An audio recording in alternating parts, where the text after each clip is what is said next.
রংপুরে শহরে যাচ্ছিলাম কারণে বাস স্টপে ওখানে আমাদের জামাতে ইসলামরা বিভিন্নভাবে গালাগালি করতেছে যে ভারতের দালাল কুত্তার বাচ্চারা করে নাম, হিন্দুরা নাম, গাড়ি থেকে নাম, যদি গাড়িতে হিন্দু থাকিস নাম।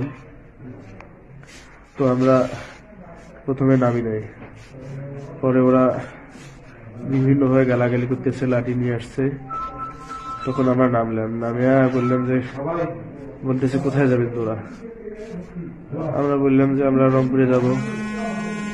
এই তো তখনই ওরা আমাদের উপর হামলা শুরু করলো। ওরা তো লাঠি নিয়ে, আমাদের কোনো, আমরা কেউ আগে কিছু করিনি। এই কতজন ছিল ওরা? ওরা বেশি জন ছিল না, 20-25 জনের মতো। সবাই টুপিওয়ালা, দাড়ি।